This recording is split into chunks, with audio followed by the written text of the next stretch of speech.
अस्सलाम वालेकुम, आप देख रहे हैं प्रोग्राम नाइट एडिशन और मैं हूं आपकी मेज़बान शाज़िया ज़िशान। नाज़रीन, पीटीआई के धरने की तारीख करीब आते ही मुल्क का सियासी माहौल सख्त तनाव का शिकार है। मुखालफिन पर इल्ज़ामात, धरने और इत्तेहादियों को राम करने की कोशिशें जो हैं इनमें शिद्दत आती जा रही है। अगले इलेक्शन से 18 माह पहले होने वाले इस हलचल पर सियासी क़ुव्वतें इमरान खान को वार्निंग दे रही हैं कि एहतजाज को इस हद तक ना ले जाया जाए कि तीसरी क़ुव्वत को मुदाखलत का मौका मिले। लेकिन इमरान खान का कहना है कि अब अगर आसमान भी टूट पड़े तो धरना नहीं रुकेगा और अगर तीसरी क़ुव्वत ने मुदाखलत की तो जिम्मेदार नवाज शरीफ साहब होंगे। अब बात यह है कि कप्तान ने भी कहा है कि इस्लामाबाद ज़रूर बंद होगा। इसहाक डार साहब कहते हैं कि जो भी हो जाए पीटीआई को इस्लामाबाद बंद नहीं करने देंगे। क्या इसका मतलब ये लिया जाए कि हुकूमत भरपूर ताकत का इस्तेमाल कर सकती है? क्या 2 नवंबर से कबल तहरीक इंसाफ के जिम्मेदारान के खिलाफ क्रैकडाउन भी हो सकता है, जिसके इत्तलात भी आ रही हैं? लेकिन क्या इमरान खान की ज़िद का मुकाबला ताकत से करके हुकूमत हालात मज़ीद ख़राब करने का रिस्क ले सकती है? इस हवाले से खुर्शीद शाह ने दिलचस्प तबसरा किया है कि इमरान खान को सियासत नहीं करनी आती और नवाज शरीफ को हुकूमत। पीपल्स पार्टी की तर्ज सियासत देखें तो वह इस वक्त हुकूमत की मशरूत हिमायत कर रही है। शाह साहब ये कहते हैं कि हुकूमत बिलावल भुट्टो के मुतालिबात माने तब जमहूरियत बचाने के लिए साथ देंगे। सवाल यह है कि क्या हुकूमत खुद पर से पीटीआई का सख्त दबाव खत्म करने के लिए पाकिस्तान पीपल्स पार्टी के मुतालिबात मानेगी? और क्या हुकूमत दबाव में आकर पीटीआई को मुज़ाकरात और एहतसाब की पेशकश कर रही है? क्या अगर ये पेशकश पहले कर दी जाती तो इस धरने की नौबत आती? इस पर आज बात करेंगे। प्रोग्राम के दूसरे हिस्से में जिक्र करेंगे कराची में एमक्यूएम लंदन के खिलाफ क्रैकडाउन के बाद आज मुत्तहदा पाकिस्तान दोबारा से नमूदार हुई, जिसमें फारूक सत्तार ने अवामी राब्ते की मुहिम चलाने का ऐलान करने के साथ साथ ये बात दोबारा वाज़ेह की है कि एमक्यूएम पाकिस्तान एक ही जमात है। उन्होंने 100 दिन में अवामी खिदमत के प्लान का ऐलान करते हुए कारकुनान को दोबारा ये यकीन दिलाने की कोशिश की है कि असल मुत्तहदा वही है जिसके वो सरबराह हैं। फारूक सत्तार ने एमक्यूएम लंदन के हालिया इक़दामात की जानिब इशारा करते हुए मजीद कहा है कि कुछ लोग एमक्यूएम को खाई में धकेलने की कोशिश कर रहे हैं। सवाल यह है कि क्या मुत्तहदा लंदन पर पाकिस्तान में पाबंदी के बगैर एमक्यूएम पाकिस्तान कभी खौफ के हसार से निकल पाएगी? मुत्तहदा लंदन के यकदम सामने आने से जिस तरह अल्ताफ़ हुसैन के वफादार कारकुन सड़कों पर निकल आए, क्या इससे ये तासुर नहीं मिलता कि मुत्तहदा के तमाम जो अरकान हैं ये फारूक सत्तार की क़यादत को मानने के लिए तैयार ही नहीं? फारूक सत्तार ने जिस 100 रोज़ा अवामी खिदमत प्लान का ऐलान किया है, इसका नतीजा आखिर क्या निकलेगा पर भी आज हम अपने प्रोग्राम में बात करेंगे। प्रोग्राम में हमारे साथ ज़फ़र हिलाली साहब हैं, पीटीआई के रहनुमा इसहाक खाकवानी साहब हैं और मुस्लिम लीग नून के रहनुमा डॉक्टर रामेश कुमार हमें ज्वाइन कर रहे हैं। मेरे तमाम मेहमानों का बहुत शुक्रिया। हिलाली साहब, आपकी तरफ आती हूँ। अब हर तरफ से तीसरी क़ुव्वत की बातें हो रही हैं। कल भी हमने अपने प्रोग्राम में डिस्कस किया था। खान साहब कह रहे हैं अगर तीसरी क़ुव्वत आई जिम्मेदार नवाज शरीफ साहब होंगे और हुक्मरान कह रहे हैं कि इमरान खान धरने के ज़रिए तीसरी क़ुव्वत को लाने का बायस बन सकते हैं। और जो दूसरी अपोजिशन सियासी जमातें हैं वो ये कह रही हैं कि खान साहब एहतजाज को इस हद तक ना लेकर जाएं कि तीसरी क़ुव्वत को आने का मौका मिले। या आखिर तीसरी क़ुव्वत को घसीटने की कोशिश क्यों कर रहे हैं सब लोग? मेरे ख्याल में वो तीसरी क़ुव्वत को घसीटने की नहीं कोशिश कर रहे हैं। वो कह रहे हैं कि हम तो एहतजाज करेंगे, हम तो स्ट्राइक करेंगे, हम तो इस्लामाबाद को बंद करेंगे और अगर उसका नतीजा ये हुआ कि तीसरी क़ुव्वत आ जाए तो फिर हम क्या कर सकते हैं? देखिए, सीधी सादी बात है। इमरान खान ने कहा है कि भाई सच या झूठ, इंसाफ या ना इंसाफ, करप्शन या क्लीन गवर्नमेंट, ऑनेस्ट गवर्नमेंट, अब फैसला करो। ये काला सफेद का फैसला है। मैं निकल रहा हूं। अगर तुम लोग माने अवाम मदद करना चाहते हो, मेरे साथ निकलो और बताओ इनको कि हम सब चीज बंद कर सकते हैं अगर हमें ये चीजें ना मिले जिसका अब तक हमारे को इम्कान नहीं है। और अगर आप समझते हैं कि और अगर वो मेरे साथ नहीं है तो दैट्स द एंड। मेरे ख्याल में उसके बाद पीटीआई का तो पॉलिटिक्स खत्म हो गए, फिर वो इलेक्शन में जाएंगे और इस तरीके से जो इलेक्शंस होंगे तो मेरे ख्याल में PMLN जीत जाएगी।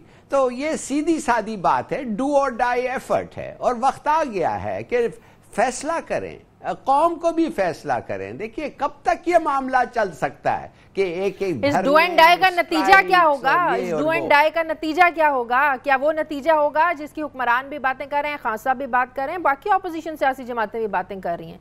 डू एंड डाई का वो नतीजा भी निकल सकता है? बाकी ऑपोजिशन शाजिया, बाकी ऑपोजिशन इंटरेस्टेड हैं कि ये सिस्टम चले, ये करप्ट सिस्टम, ये इनएफिशिएंट सिस्टम चलें। इसलिए उनके वेस्टेड इंटरेस्ट हैं इस सिस्टम में। एक सिंध में है, वो चाहता है कि जो भी हो हम सिंध में रहें। एक पंजाब में है, वो चाहते हैं पंजाब में। बलूचिस्तान तो किसी का फर्क ही नहीं पड़ता, और जिधर फ्रंटियर है वो इधर या उधर, वो तो डामर। कहने की बात सिर्फ ये है कि जो मेजर पार्टीज है एन और पीपीपी, वो उनका एक गठजोड़ है। वो दोनों चाहते हैं कि वो एक सिंध में हो, एक पंजाब में हो। इसको तोड़ कैसे सकते हैं? इसको तोड़ने का क्या तरीका है? या आप समझते हैं कि इस तरीके से अगर हम इलेक्शंस में जाएं तो ये इलेक्शंस बता देगा? Absolutely not. कौन सी गवर्नमेंट आएगी? कौन सा न्यूट्रल गवर्नमेंट आएगा? क्या डीलिमिटेशन होगा? क्या सेंसस होगा? डीलिमिटेशन होगा? नए कॉन्स्टिट्यूएंसीज बनेंगे? Not at all. ये नहीं होगा। यही सिस्टम चेंज होगा, यही सिस्टम चलेगा। लोगों को चेंज चाहिए, ऑनेस्ट लीडरशिप चाहिए, फ्रेश लीडरशिप चाहिए। इमरान कहता है मैं हूं, मुझे दो, अगर नहीं देना चाहते ना दो, मगर मेरा फिर सियासत में कोई खास अहमियत नहीं होगा। शेख खाकवानी साहब, क्रैकडाउन की बातें सुन रहे हैं, गिरफ्तारियों की बातें सुन रहे हैं।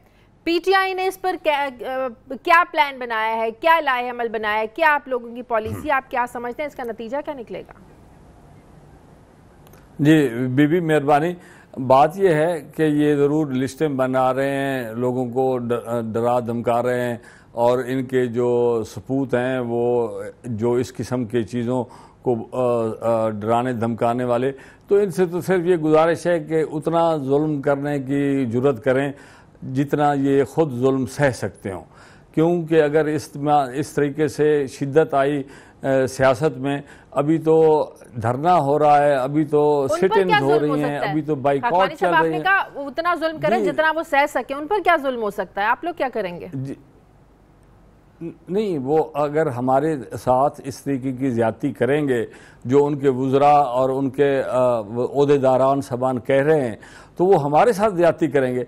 तो जब वक्त आता है, यहाँ पाकिस्तान में वक्त तब्दील होते पता नहीं लगता, जब किसी और का वक्त आएगा तो फिर इनके इतना जुल्म करें ताकि वो सहने की उनकी हिम्मत हो। मैं तो ये अर्ज कर रहा हूँ, क्योंकि ये नहीं हो सकता कि सिर्फ उनकी लिस्टें बन रही हैं, हमारे पास भी उन अफसरों की और उन एहलकारों की और इनके सियासी बंदों की हमारे पास भी लिस्टें बन रही हैं, और काफ़ी अरसे से बन रही हैं, धरने के दिनों से बन रही हैं कि किसने लोगों के साथ क्या ज्यादती की और किस तरीके से लोगों ने अपने कानून अपने हाथ में रखे। हमारे पास भी बहुत सारा मवाद है, वो भी हम भी उस वक्त दिखाएंगे जब इस तरीके के हालात होंगे। मगर मेरी बीवी, एक शादी बीवी, एक असूली बात सुने। असूली बात यह है कि कामयाब वो होगा, उसकी तहरीक कामयाब होगी जिसको लोगों की पजीर राई हो। लोगों में ये कहा जा रहा है कि आपके साथ गुर्बत और ये चीज़ों की नाइंसाफियों की ये वजह है कि आपके अरबों डॉलर लोग चोरी करके यहाँ से ले गए, और हम नहीं कह रहे, बाहर के मुल्कों ने सबूत दिए हैं। अगर ये हमारा नैरेटिव जो है, अगर लोगों ने मान लिया तो लोग हमारे साथ होंगे। अगर लोगों ने ना माना और कहा कि हम गलत बयानी कर रहे हैं और नून लीग ने कोई बेईमानी नहीं की, नवाज शरीफ और उनकी फैमिली ने कोई बेईमानी नहीं की, और उनका साथ दें, तो फिर उनके हालात उनके हक में चले जाएंगे। गुजारिश ये है, मेरा पकड़ना, मेरे जैसे और बंदे हैं उनको पकड़ लेना, हमारा कितना वोट बैंक है। हमारे तो शायद यूनियन काउंसिलों में दोस्त होंगे जो हमें इलेक्शन के दिनों में वोट देते हैं, मगर इमरान खान की ज़ात के लिए लोग बाहर निकलते हैं, वो चाहे हम हों या ना हों, इनको बड़ी गलत फहमी है। इसी तरीके से नवाज शरीफ साहब के भी साथी हैं, उनके लिए भी लोग वोट देते हैं। इसी तरीके से बेनज़ीर साहबा की पार्टी के साथ भी लोग पीपल पार्टी को वोट देते हैं।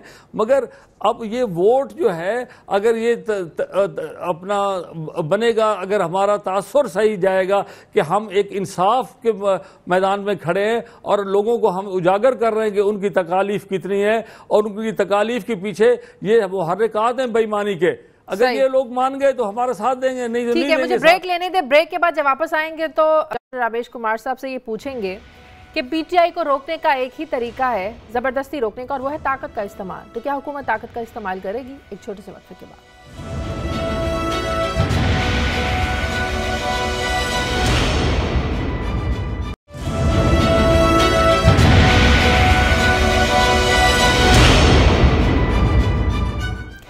ब्रेक के बाद खुशामद। डॉक्टर साहब, क्या करेंगे? हुकूमत किस तरह रोकेगी? क्या प्लान है हुकूमत का पीटीआई को रोकने का? है शायद पहली चीज़ तो ये कि 3-4 बातें आपके अभी इंट्रो में मैंने काफ़ी चीज़ें सुनी और खाकवानी साहब की भी और ज़फ़र अलाली साहब की। पहली चीज़ तो ये कि धरने की ज़रूरत क्यों पड़ रही है, और सारे लोग जो हमें कह रहे हैं कि टीवी के ऊपर कि आप कसूरवार हैं, मैं उनको बताना चाहता हूँ कि हम जमहूरी लोग हैं, हमें पता है कि जमहूरियत के अंदर प्रोटेस्ट होते हैं, मगर प्रोटेस्ट का तरीक़ेकार क्या होता है। दुनिया में भी बहुत जगह पे प्रोटेस्ट होता है, लोग जाते हैं, बहुत सारे अपोजिशन के लोग प्रोटेस्ट करते हैं और उनका जमहूरी, मगर वहाँ पे कभी भी लोगों को डिस्टर्ब नहीं किया जाता कि आप एक प्रोटेस्ट करके आप लोगों को डिस्टर्ब करें, या एक प्रोटेस्ट करके एक जुडिशरी जो काम चल रहा है उस ऑफिस के ऊपर अपना इन्फ्लुएंस डालें। ये प्रोटेस्ट नहीं होता है। प्रोटेस्ट होता है आप अपना एहतजाज रिकॉर्ड कराएं। और ये कहना कि भाई लोग जो है वो इमरान खान से प्यार करते हैं, मैं समझता हूँ 2013 की इलेक्शन को अभी 3 साल गुजरे हैं, उससे पहले भी इमरान खान के ऐसे ही जलसे थे, ऐसी चीज़ें थी, मगर सीटें तो वही 20 ले सके, यहाँ पे 190 सीटें आ गई। क्यों आ गई? इसने धांधली का इल्ज़ाम लगाया, मगर जुडिशरी के अंदर 126 धरने के बाद भी इसको पार्लियामेंट के अंदर आना पड़ा।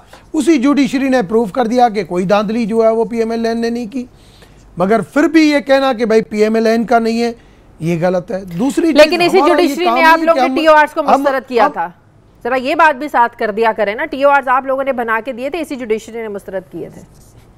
अच्छा, मैं उसके ऊपर भी आ रहा हूँ। TORs की जो आप बात कर रही है, हमें कहा गया कि भाई पनामा का टॉपिक आया है और प्राइम मिनिस्टर नहीं आएंगे। प्राइम मिनिस्टर आया, एक्स जुडिशरी को खत लिखा, उन्होंने कहा हाजिर जुडिशरी को लिखो, हाजिर जुडिशरी को लिखा तो इन्होंने कहा नहीं पार्लियामेंट्री कमेटी बनाओ। हमने पार्लियामेंट्री कमेटी बनाई, अक्सरियत में थे, मगर इनकी ख्वाहिश ये थी कि नहीं आप इक्वल बनाएं और गवर्नमेंट और अपोजिशन दोनों के मेंबरान सेम हो। उस वक्त ये इकट्ठे भी हो गए, पीपल्स पार्टी के साथ मिल भी गए, मगर वहाँ पे जब इनके TORs उनके साथ फाइनल नहीं होते हैं तो आज कहते हैं कि भाई आसिफ जरदारी साहब ही, भाई आसिफ जरदारी साहब ऐसे ही या पीपल्स पार्टी ऐसी है, मैं उसकी वकालत नहीं कराऊँ। तो फिर आप मियाँ साहब के साथ दुश्मनी अपनी निकालने के लिए आप तो उसके कुर्सी शाह के पीछे जाके खड़े हो गए। इसका मतलब ये कि आपकी अना एक है, एक ही अना है कि किसी भी तरीके से मैं किससे भी मिलूं, मगर मियाँ मोहम्मद नवाज शरीफ को टारगेट बनाऊं। देखो, टारगेट एक तीसरी मरतबा प्राइम मिनिस्टर बना है, खुदा की रहमत है उसके ऊपर, ऐसे इसके कहने से टारगेट नहीं बनेगा। हाँ, ये बात करता है कि भाई आप जो है वो एहतसाब के लिए पेश हो जाए।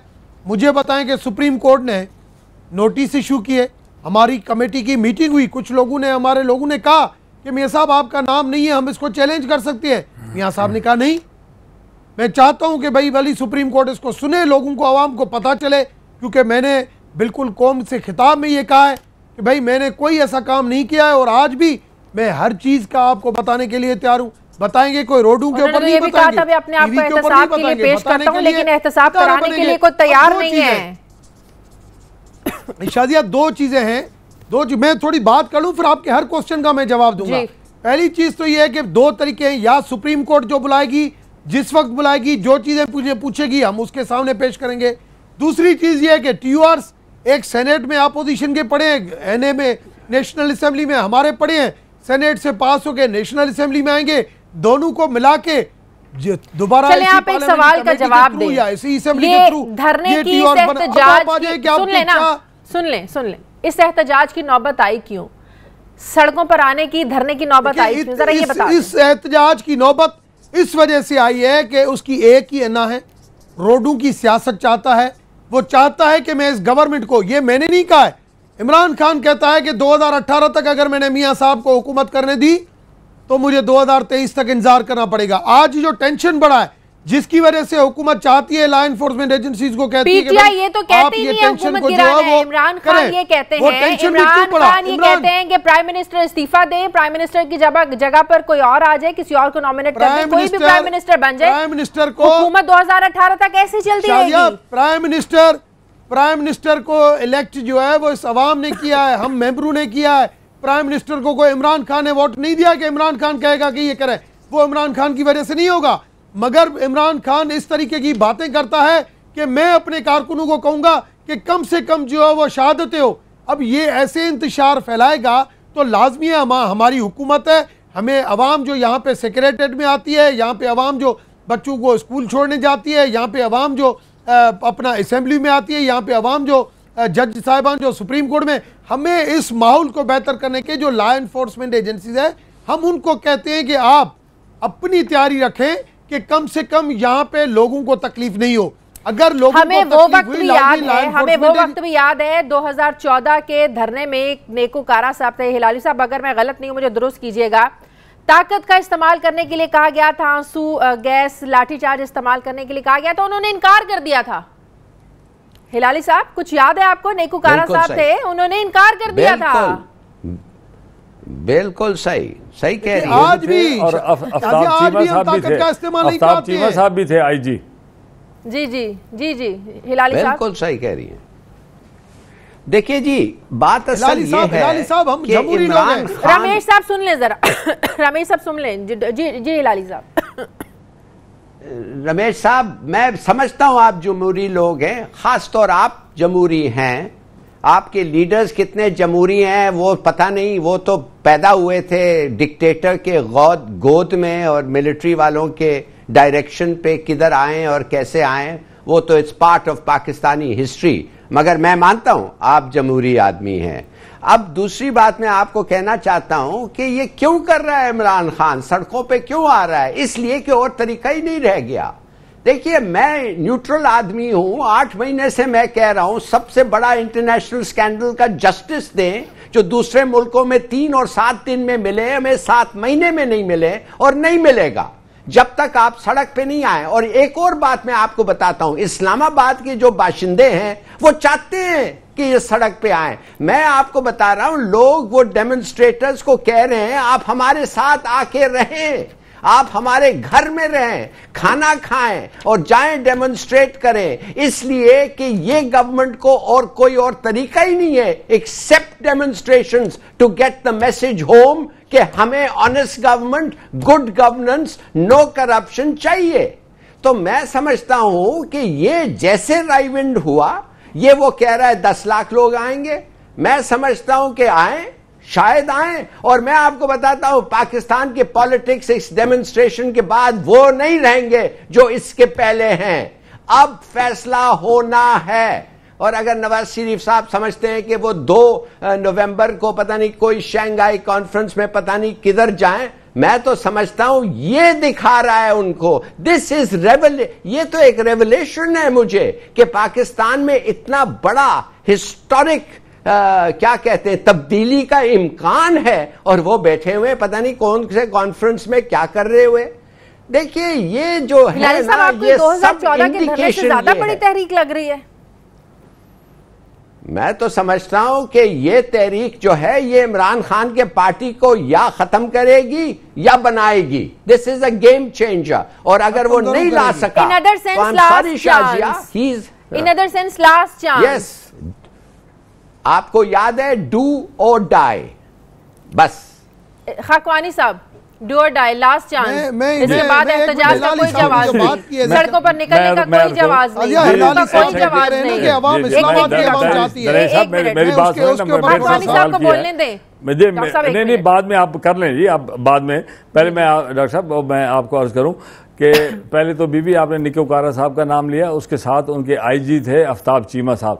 उन्होंने और नेकूकारा साहब ने सिर्फ कहा क्या था कि हमें जनाब जो अहकामात देते हैं आप लिख के दे दें ताकि हम उसके मुताबिक काम करें कि हम अंडर ऑर्डर्स कर रहे थे। उन्होंने लिख के नहीं दिया, उनको आज तक नौकरी से हटा दिया और उनके अभी तक वो बाहर फिर रहे हैं। एक तो ये एक रिकॉर्ड के लिए ये चीज़ है।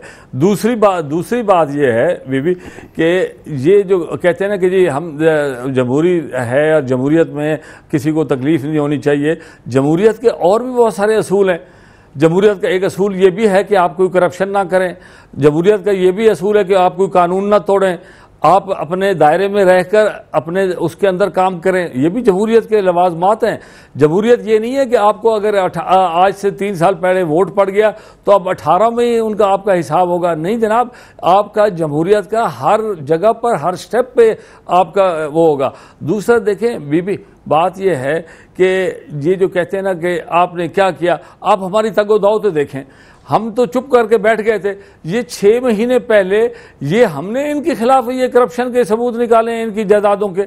ये तो एक इंटरनेशनली एक इदारों ने बनाया है और उन्होंने इल्ज़ाम नहीं लगाया, उन्होंने सबूत दिए हैं और वो तो बेच रहे हैं सबूत को। अगर हमारा पास ये केस लगा तो इंशाल्लाह हम बाहर से सबूत खरीद के भी आएंगे और वो उनके कागजात भी देंगे।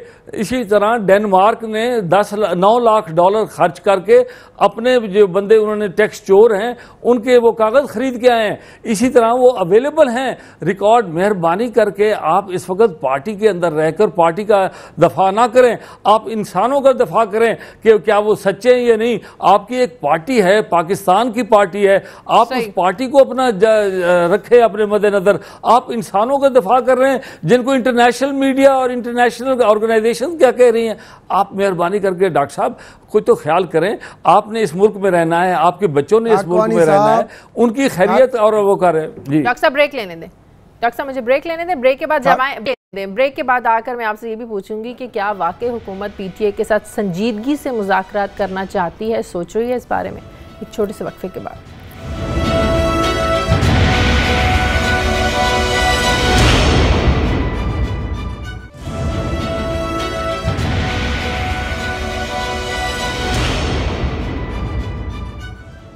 ब्रेक के बाद खुशामद। डॉक्टर साहब क्या वाकई हुकूमत संजीदगी के साथ चाहती है कि पीटीआई को मुज़ाकरात के लिए राजी किया जाए, उनसे बातचीत कर ली जाए, टेबल टॉक कर ली जाए? देखें, हुकूमत के अंदर हमेशा जो है ना वो मफाहमत होती है और मैं समझता हूं कि अगर हुकूमत पीटीआई को कहती है कि आज भी आप हमारे साथ बैठें और बात करें, इसका मतलब ये नहीं है कि हुकूमत कमज़ोर है या हुकूमत गिल्टी है, मगर हुकूमत चाहती है कि हमारा किन पॉइंट्स पर बात करना चाहते हैं आप? जो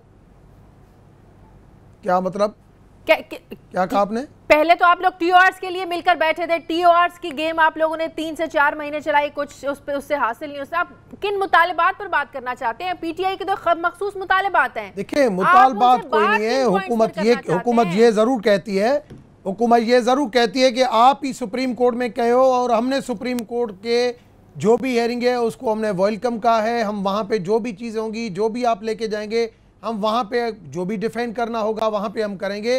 तो कम से कम ऐसे हुकूमत को डिस्टर्ब, जब हमारे पास इंटरनल थ्रेड एक्सटर्नल थ्रेड हो, उस टाइम पे हमारी हुकूमतों को डिस्टर्ब करना ये पाकिस्तान के नुकसान में है, ये हमारे नुकसान में नहीं, पाकिस्तान के नुकसान में। तब आप देखें दूसरी में वो तो ऑलरेडी लड़ रहे हैं। देखिए, लड़ रहे हैं, एक उसकी आदत है, अगर इदारा उसके फेवर में फैसला दे तो इदारा सही, नहीं तो इदारा गलत। अगर पॉलिटिकल पार्टी यही क्यों थी, इसके खिलाफ वेल तो बोलता था, यही पीपुल्स पार्टी थी, इसके पहले जब टीओआरस में इनके साथ थे तब ये सारे इकट्ठे थे।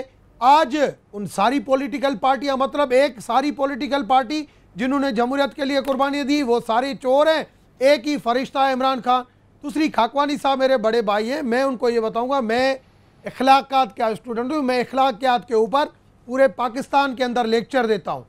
पूरे पाकिस्तान में मेरा नाम दुनिया में ह्यूमन राइट्स, तो फिर इखलाकियात का तो तकाजा ये था मगर कभी भी बड़ी अच्छी बात है, बड़ी अच्छी बात है आपने, सुन ले बड़ी अच्छी बात है आपने, मुझे बड़ी खुशी हुई आप इखलाकियात की बात करें। इखलाकियात का तो तकाजा ये है कि प्राइम मिनिस्टर साहब को चाहिए था इखलाकियात को मद्देनजर रखते हुए इखलाकी तौर पर रिजाइन करते। अगर वो समझते हैं वो बेकसूर हैं, अगर उनके खिलाफ फैसला आ जाता तो वो बाहर रहते, अगर उनके हक में फैसला आ जाता तो उनका कद और बड़ा हो जाता, वो दोबारा अपने ओहदे पर फायज हो जाते, इखलाकी तौर पर इस्तीफा देकर अपने आप को एहतसाब के लिए पेश कर देते। शाजिया, इखलाकियात में पहले पता है क्या आता है? इखलाकियात में पहले आती है जबान, पहले आती है जबान, दूसरी आती है रेस्पेक्ट। आप जब जो अपने लीडर हैं, आपको पहले तो उस पैरामीटर्स पे जाना चाहिए जो लोग जबान इस्तेमाल करते हैं। चीफ मिनिस्टर केपीके का जिस तरीके की 30 सितंबर को जबान इस्तेमाल की, जिस तरीके की खान साहब ने आज जबान इस्तेमाल की, जिस तरीके माजरत के साथ पीटीआई जो करती है वो ठीक नहीं है। माजरत के साथ जो आप लोगों के नून लीग के वज़रा भी उनके मुंह से भी फूल नहीं झड़ते, उनकी भी बात मैं कहता हूं कि वो गलत है। वो अगर गलत है तो ये भी कोई गलत, ये कोई फरिश्ते नहीं है। आप किसी के ऊपर ऐसी बात करना, मैं भी देखो इतने रोजाना चैनलों पे आता हूं, मगर कम से कम आप अपनी लिमिट के अंदर, हर चीज के पैरामीटर्स होते हैं। आप अपने टीवी शो और जलसे के ऊपर लोगों को देखते हैं वहां पे आप आपे से बाहर निकल जाते, आपकी ख्वाहिश से मसले हल नहीं होंगे। जो भी इस मुल्क के हालात को देखते हुए आप कहते हैं मोदी का यार उस बंदे ने, उस प्राइम मिनिस्टर ने कश्मीर इश्यू पाकिस्तान की हिस्ट्री में जैसा उठाया तब कभी नहीं उठा। आज वो मेरे साथ एक प्रोग्राम में पीटीआई वाले कहते हैं कि भाई एमक्यूएम भी उनके साथ है। वो इमरान खान कहता है भाई एमक्यूएम के साथ है। भाई एमक्यूएम के साथ जो हमने किया है, जो हमने कराची को अमन दिया है, वो क्यू ने नहीं दिया है, जिसके पास आज आप गए थे। क्यू ने दिया है इनको अमन, ये तो क्यू के पास गए थे। क्यू तो एमक्यूएम के साथ मिली हुई थी, उन्होंने एक दहशत तंजीम बनाई और सारा जो कराची के अंदर रोजाना 15 लाशें उड़ती थी। तो ये अमन किसने दिया? इदारों ने काम किया, मगर अमन पीएमएलएन की गवर्नमेंट की लीडरशिप की विल थी तब मिला। जब हम रियलिस्टिक नहीं होंगे तब हमें ये हमें इंसाफ ऐसे नहीं मिलते। हमें पॉजिटिव, मैं कहता हूं कि 100% हम सही नहीं होंगे, मगर आप कम से कम एक तो जब आपसे कोई चीज पूछी जाए, आप कहेंगे इलेक्शन कमीशन जो है वो दायरा इख्तियार में नहीं है, मेरे खिलाफ रेफरेंस गलत भेजा गया, मैं स्पीकर को नहीं मानता, मैं इलेक्टेड प्राइम मिनिस्टर को नहीं मानता। हिलाली साहब आप कहना चाह रहे थे, हिलाली साहब पॉलिटिकल पार्टी के लीडर है, हमारे लिए एहसास है, ठीक है, मगर ये तरीकेकार नहीं है, ये तरीकेकार नहीं है। इस तरीकेकार के ऊपर आप चलेंगे मुल्क को नुकसान होगा। तीसरी कुव्वत की हम तो नहीं बात करेंगे। तीसरी कुव्वत थोड़ी सी ऐसी बात आई डॉन में तो सही, इन्होंने ये हालात अपने लिए खराब। मैं समझता हूं जिम्मेदारी का मुआहदा करें, जिम्मेदारी के साथ एक पॉलिटिकल पार्टी के हेड है, लोग उनसे अगर मोहब्बत करते हैं तो उससे ज्यादा नवाज शरीफ से मोहब्बत करते हैं। अगर इस तरीके से चलेंगे, जब जिसके नसीब में होगा वो प्राइम मिनिस्टर बनेगा। ऐसे प्राइम मिनिस्टर दूसरों की हुकूमतों को डिस्टर्ब करते हुए, अवाम को डिस्टर्ब करते हुए, पाकिस्तान की सलामती को नुकसान पहुंचाते हुए अगर वो चाहेंगे तो कभी प्राइम मिनिस्टर नहीं बनेगा। हिलाली साहब, अभी तो रमेश साहब आप हमें बड़े लेक्चर्स दे रहे थे किस तरीके से बात करना चाहिए और क्या अल्फाज और किस किस्म का, और आप देखिए क्या कह रहे हैं। आप स्पीकर की तारीफें करते हैं, खुदा के लिए इतना पाशुल आदमी को मैंने तो हैरान हो गया हूं, मैंने तो कभी देखा ही नहीं है। स्पीकर का कोई काम नहीं है एक दफे स्पीकर बन जाए कि ऑपोजिशन पार्टीज के रवैये पे कमेंट करें। अगर भी वो कमेंट जस्टिफाइड है उसको कमेंट नहीं करना चाहिए, उसको चुप रहना चाहिए। भाई 230 और लोग हैं जो कमेंट कर सकते हैं। He has a very special position. हाँ, अगर उनके सामने मसला आया और पार्लियामेंट में उनको कुछ कहना पड़ा तो वो जरूर कह सकते हैं, मगर ये नहीं कि एक प्रेस कॉन्फ्रेंस होल्ड करके एक पार्टी को लताड़ दें और कहें कि ये वो है, ये है, ये है। अगर भी थोड़े से प्रोवोकेटिव दूसरे पार्टीज हैं, देखिए पता नहीं मुझे किस स्टैंडर्ड से और किस लेवल से लोग जज करते हैं, मगर I don't think this is right. और जो हो रहा है पाकिस्तान में, it is not parliamentary democracy, ये पार्लियामेंट ऐसे नहीं चलती है। ठीक है, खाकवानी साहब, दोनों जानिब से, हुकूमत की जानिब से और पीटीआई की जानिब से, अगर किसी के ऊपर भी कोई बात, डॉक्टर साहब मुझे बात करने देना, डॉक्टर साहब मुझे बात करने दें, मुझे ब्रेक भी लेनी है। सारा प्रोग्राम, मेरे पास और भी मेहमान है, सारा प्रोग्राम मैंने डॉक्टर रमेश कुमार के साथ करने के लिए नहीं अरेंज किया हुआ, और भी मेहमानों से मुझे बात करनी है। खाकवानी साहब, दोनों जानिब से कोशिश हो रही है, पीटीआई की जानिब से भी और हुकूमत की जानिब से भी, इत्तेहादियों को, दूसरी सियासी जमातों को अपने साथ फैलाने की। काफ लीग की तो आप लोगों को हिमायत मिल गई, और कौन सी सियासी जमातों से आप लोगों ने राब्ते किए और कहाँ से ग्रीन सिग्नल मिला है आप लोगों को? नहीं बीबी, आप देखें हमारा जब ये पिछले 2 महीनों में हमारा जो ये रहा है अपना जो हम कुछ कर रहे हैं, आप इस पर रायवेड में देखें, हमने अकेला ही अपना एक काम किया, क्योंकि इस वक्त तफरीक है। जो लोग समझते हैं कि पनामा के अंदर जो इल्ज़ामात नहीं बल्कि जो सबूत आए हैं वो एक तरफ खड़े हैं, जो सबूत को नहीं मानते वो दूसरी तरफ खड़े हैं। इस लाइन के ऊपर ये अब तक पाकिस्तान के लोगों की तकसीम है जो कि हो रही है। आप दूसरा है कि जो खुद कह रहे हैं कि हम इस तहरीक में शामिल होना चाहते हैं या हम इस साइड पे खड़ा होना चाहते हैं जिस तरीके से पाकिस्तान की बेहतरी के लिए है, वो लोग खुद कह रहे हैं। लिहाजा हमें कोई इनविटेशन देने की या मीटिंग करने की, एक दफ़ा ये शाह महमूद साहब कल गए भी हैं, वो तो उनको शुक्रिया अदा करने गए थे क्योंकि उन्होंने खुद अपने इजलास में ये कहा था कि हम इनकी हिमायत करते हैं। दूसरी जो हिलाली साहब ने बात की है, पीपल्स पार्टी से हिमायत की कोई उम्मीद नहीं। हम जी वो तो उल्टा कह रहे हैं कि धरने गैर आईनी है। उनके तो बीबी वो तो उनके तो तबीयत और उनका तो वो एक नजरिया उनके साथ मिलता जुलता है, उसमें छोड़े। ये मैं आप बताऊं हिलाली साहब ने क्या बात की है, ये जो कहा है ना कि जी नेशनल सिक्योरिटी के अंदर कंप्रोमाइज हुआ है, ये पीटीआई ने नहीं कहा, मेहरबानी करके इसको तफरीक रखे। ये कोर कमांडर कॉन्फ्रेंस हुई है, उसके अंदर 2 लाइन की उन्होंने प्रेस रिलीज दी है। उन्होंने कहा है कि जो बात हुई है ये हमने ऐसी कोई बात नहीं की, अगर जो लीक हुई है वो प्राइम मिनिस्टर की मीटिंग में से किसी ने लीक की है, इदारे ने तो नहीं किया ना जनाब। तो अगर वो ये कह रहे हैं तो मेहरबानी करके इसकी इस्लाह बड़ी ज़रूरी है कि आपका इंटीरियर मिनिस्टर खड़े होकर कहता है कि मैं 3 दिन में मैं कर देता ये इंक्वायरी, चूंकि इतवार आ गया तो मैं 4 दिन में कर दूंगा। अब उस 4 दिन के अंदर तो कोई इंक्वायरी की रिपोर्ट नहीं आई।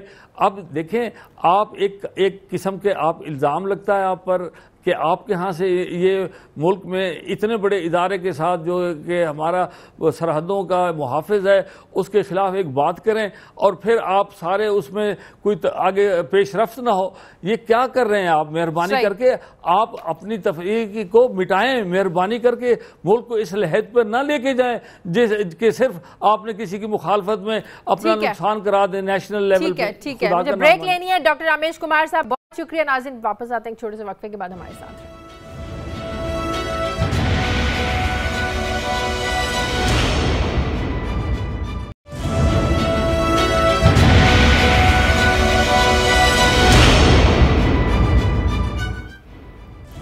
ब्रेक के बाद खुशामदीद। ज़फ़र हिलाली साहब, जिस तरह कुछ रोज़ पहले मुत्तहदा लंदन की जानिब से प्रेस कॉन्फ्रेंस में ये कहा गया था कि एक ही MQM है, ना कोई MQM लंदन है ना MQM पाकिस्तान है, उसी तरह आज फारूक सत्तार की MQM ने भी प्रेस कॉन्फ्रेंस करते हुए कहा कि एक ही MQM है पाकिस्तान में।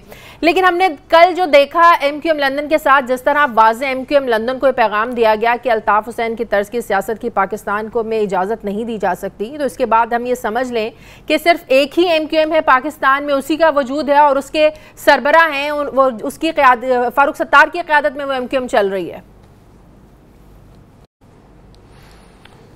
हाँ, मेरे ख्याल में कि अब तो शाजिया उस दिन भी हम बात कर रहे थे, अब अगर कोई जगह नहीं रहा है अल्ताफ़ हुसैन साहब के लिए और उनके MQM के लिए पाकिस्तान में, और सही बात है उनका जगह होना भी नहीं चाहिए अगर वो जिस तरीके से उन्होंने पाकिस्तान के साथ जो सलूक किया है, तो फिर मेरे ख्याल में एक ही MQM है जो सबसे बड़ा MQM है और इस वक्त वो है फारूक सत्तार साहब का MQM। ये जो पाक सरजमीन का पार्टी है, ये जब बना था मुझे समझ नहीं आ रही थी कि ये इतना जल्दी बना, ये फ़ौरन वापस आए और लोगों को इकट्ठे करने लगे कि ये क्यों बना था इतने जल्दी में। और फिर पता चला कि शायद ये इसलिए बना था कि उस वक्त एक अफवाहें थे कि अल्ताफ़ हुसैन साहब के हेल्थ जो है बहुत बुरा था और ये वापस आ रहे थे to stake their claim as successors of the Altaf Hussain MQM। तो अब वो उनका वो नहीं हुआ, वो अभी तक हैं मैदान में। तो मेरे ख्याल में इनका जो उस वक्त एक किस्म का मोमेंटम था वो अब वीकन हो गया है और फारूक सत्तार साहब और the main body of the MQM उनको अब ये इनको क्या कहते हैं, उनका राइवलरी है।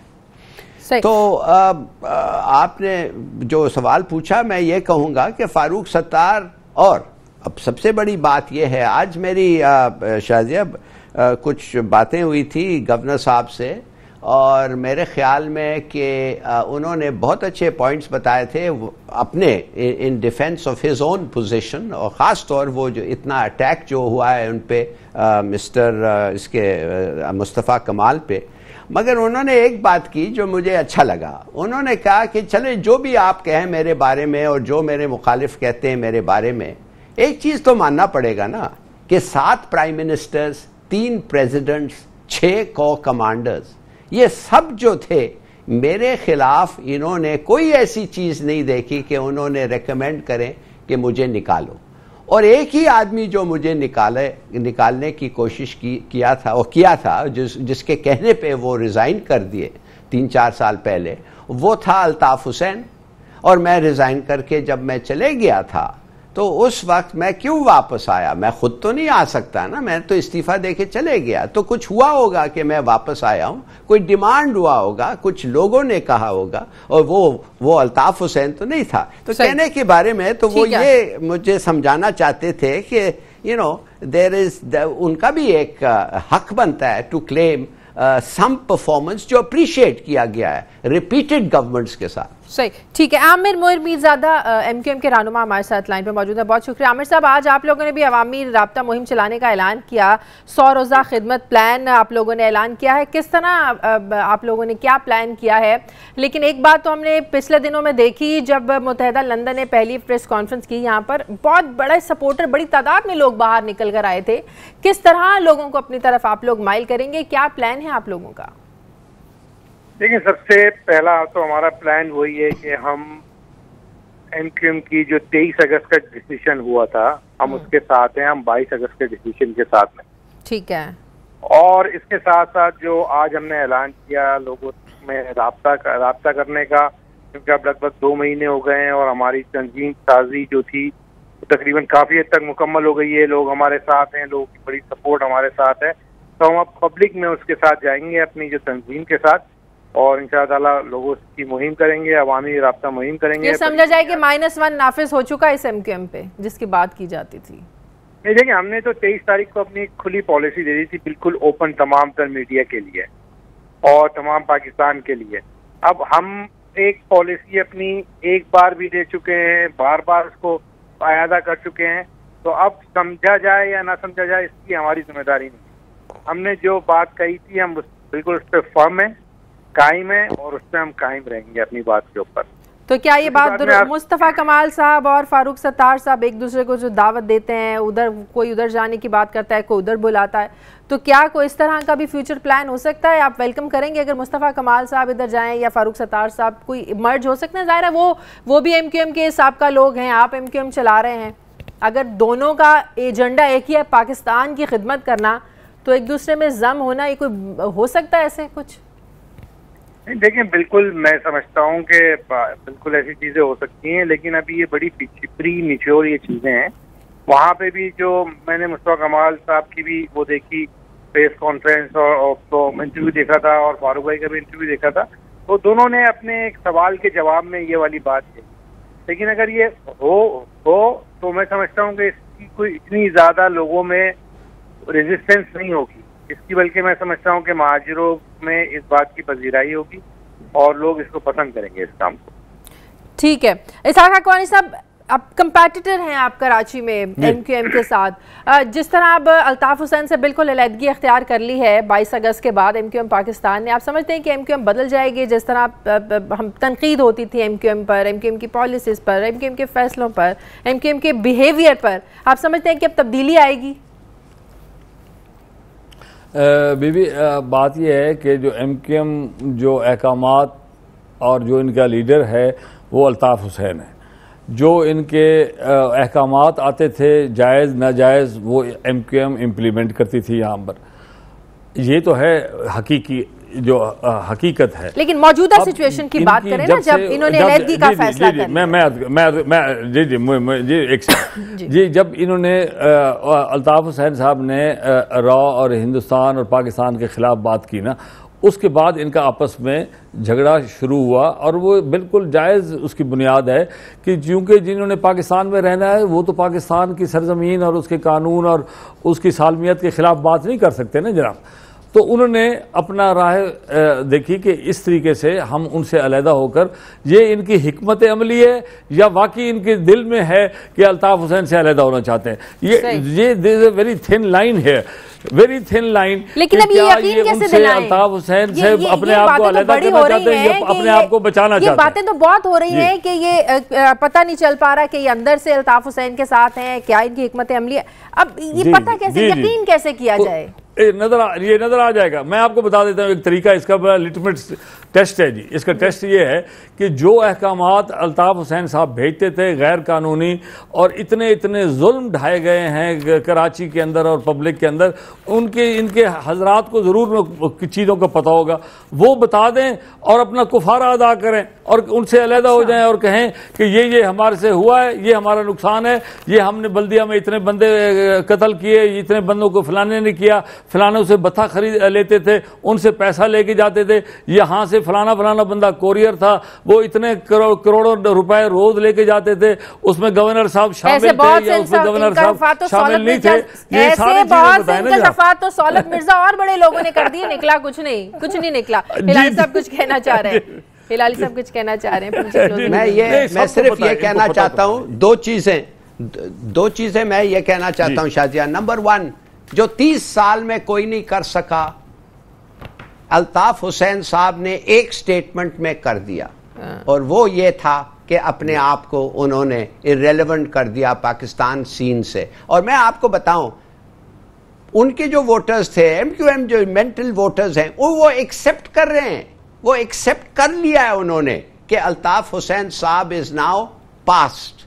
वो मेंटली एक्सेप्ट कर रहे हैं कि इनका वक्त खत्म हो गया है। आप समझते हैं कराची के वोटर्स में भी ये सोच डेवलप हो रही है? बिल्कुल बिल्कुल। और जितना आप उनको अटैक करेंगे तो शायद वो सोच उनसे उतना देर लगेगा खत्म होने के लिए, मगर मैं आपको बताता हूं, मेरे ख्याल में वो फिजिकली एंड मेंटली उन्होंने देख लिया है अल्ताफ हुसैन साहब को, and they have come to the conclusion कि इसका वक्त खत्म हो गया है। तो मेरे ख्याल में अब कोई इतना ये दुश्वारी नहीं होगा। उन्होंने खुद अपने आप को एलिमिनेट किया है पाकिस्तान के सीन से बाय मेकिंग दैट स्टेटमेंट, और उनका रवैया, उनके अल्फाज और उनके जिस तरीके से वो सब चीज अब महसूस, अब ये डिपेंड करता है कि फारूक सत्तार की एम के अवामी राब्ता मुहिम कैसे चलाती है। जरा बता दें आमिर साहब, ये शुरू कब से कर रहे हैं, कब से स्टार्ट कर रहे हैं अवामी राब्ता मुहिम? डोर टू डोर मुहिम होगी, किस नौयत की होगी? वर्कर्स में तो हमने आज से शुरू कर दिया। आज औरंगी टाउन में एक हमारा बहुत बड़ा इज्तिमा हुआ है कारखाना का। अच्छा। और आज हमने एक और जगह पे भी हम प्लान किया, आज हमने कल हम वहाँ पे करेंगे। तो हम पहले ये अपने जितने भी हमारे टाउन थे, ऑर्गेनाइजेशन था, उनमें हम कारकुनान का जाके इस्तेमाल करेंगे, और उसके फौरी बाद हम अवामी इस्तेमाल शुरू कर देंगे। असल में मैं आपको बताऊं, हमारी पहले भी हमेशा ये तरीक़ेकार ये रहा है कि हम बड़े अवामी इस्तेमाल करने के बजाय पहले हम उसमें छोटे छोटे अवामी इस्तेमाल करते हैं। लोगों के घरों में जाते हैं, ड्राइंग रूम में बैठ के बात होती है, लोगों की छतों पे, गलियों में, चौराहों पे। ठीक है, उसके बाद हम एक बड़े जलसे का ऐलान करेंगे जो कि इंशाअल्लाह करीब होगा। ठीक है, बहुत शुक्रिया आपका। प्रोग्राम का वक्त खत्म हो गया। जफर हिलाली साहब, इसाक खाकवानी साहब, तमाम मेहमानों का शुक्रिया। नाइट एडिशन से नाज़िम, मुझे इजाज़त दीजिए। अल्लाह हाफ़िज़।